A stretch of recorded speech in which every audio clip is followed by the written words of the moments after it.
अल्हम्दुलिल्लाह मैं मुसलमान हूँ, लेकिन सवाल मेरा एथीज़म से रिलेटेड है कि हम प्लेन पे सफ़र करते हैं और हिफाजत की दुआ पढ़ते हैं, बावजूद इसके कभी कभी प्लेन क्रैश कर जाता है और पैसेंजर्स की मौत हो जाती है।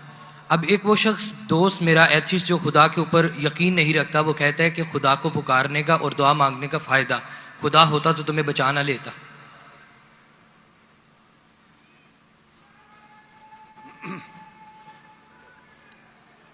भाई साहब ने सवाल किया कि हम जब प्लेन में सफ़र करते तो सफ़र की दुआ पढ़ते, और कई बार ऐसा होता है कि प्लेन क्रैश हो जाता है तो आप अल्लाह से दुआ करते और दुआ कबूल नहीं होती, उसका फ़ायदा क्या दुआ का? मैं कहता हूं कि मैं अगर अल्लाह से दुआ करता हूं और अल्लाह दुआ कबूल करता है तो मैं कहता हूं अल्हम्दुलिल्लाह। अगर मेरी दुआ को अल्लाह कबूल नहीं करता तो मैं 10 गुना अल्हम्दुलिल्लाह कहता हूं।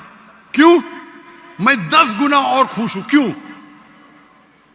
पहला जो मैं दुआ किया था वो मेरे तरफ से था, जो अल्लाह की तरफ से आता है वो और बेहतर है।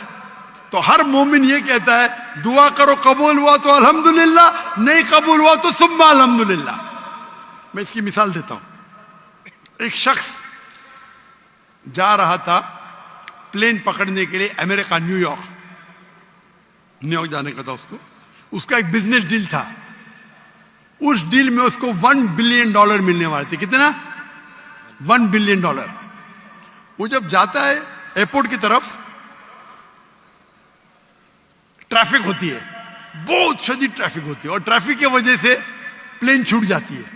वो कहता है ये मेरी जिंदगी का सबसे बदतरीन दिन है।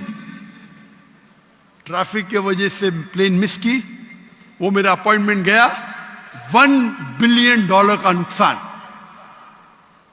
वो कहता है ये मेरे जिंदगी का सबसे बदतरीन दिन है।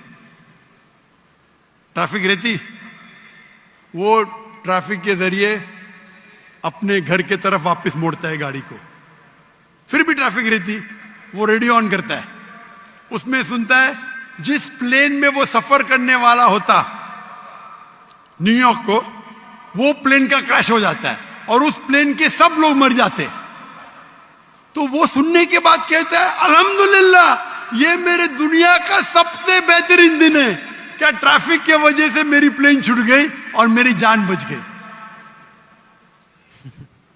अल्लाह ताला फरमाते कुरान मजीद में कि आप उस चीज से मोहब्बत करते हैं जो शायद आपके लिए बेहतर नहीं, और उस चीज के लिए नफरत करते जो आपके लिए बेहतर है।